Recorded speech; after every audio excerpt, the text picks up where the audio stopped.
No, maupay nga gayon mga kawaray. Ani nga gutay lang nga explanation kung kay ano yun na inanabo. Ini nga mga sitwasyon nga nahihibang.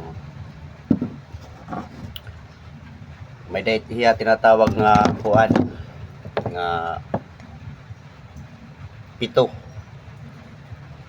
Una may tinatawag nga wear and tear. Tinatawag na wear and tear, ang nagagasgas ay ang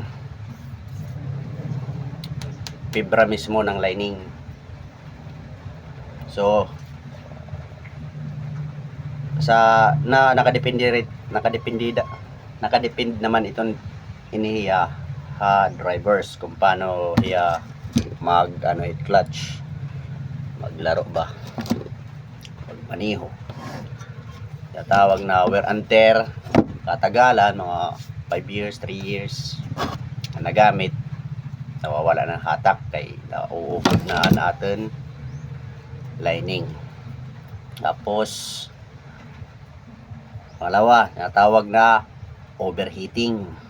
Kaya tinatawag na overheating kasi yung mga driver na half clutch user, nangyayari ito, nag-overheat. Bakit?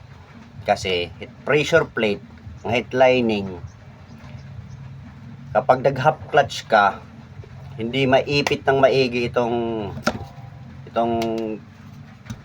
lining na to. Sa kalagitnaan, umiikot pa rin siya. So, ang nagiging cause, ninipis to, tapos magkukus ng friction ng heat, kaya mag-overheat.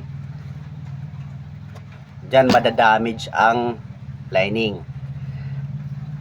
Ang tatamaan pag nag-overheat, itong kanyang pinakakamay ng plate. Pag uminit, pag once uminit ang bakal, lalambot. It cause nga, pag lumambot to, mapuputol. Yan. Cause yan ang overheating for clutch half driver. Yung mga clutch user na kahit loaded truck mo, tapos akyatin,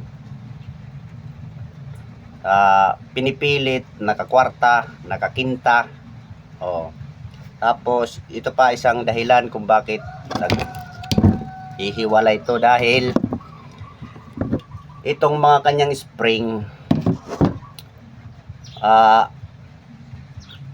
man yan, naglalaro habang packet ka, nakakwarta ka, nakakinta. So naugong na si engine, di ka pa nag-change gear na mag-low gear, third or second. Ang nangyayari kasi yan sa vibration, kasi ang transmission, ang kanyang ikot hindi consistent kasi may force man siya na di niya kaya, na pinipilit ng makina na paikutin siya. So ang nangyayari, ang tendency nagkakaroon siya ng, ang turn niya hindi parang may back dahil sa spring. Hindi ko alam ang tawag dito spring na to, kalimutan ko. So habang pinipressure mo siya, ito yung kasi ito man ang kumakapit dito sa kanyang kanyang system, naglalaro yan yung spring, nagkakaroon ng ano ba yung tawag dito, ng parang impact ba na vibration habang umiikot, parang may balik kasi pinipilit umuugong na si engine, kasi pinipilit ahunin yung akyatin,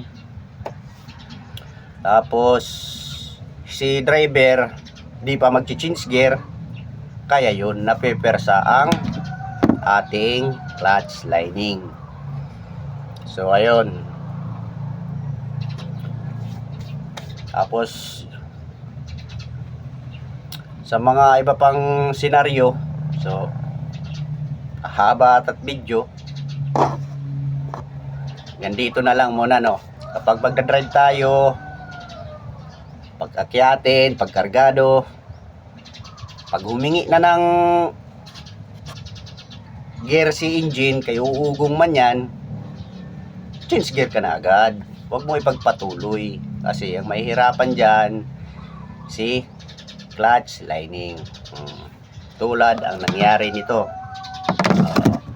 Si clutch user naman, ang nauubod ay ito. Itong fibra. Yan ang uubusin niya. Fibra ba to o ano?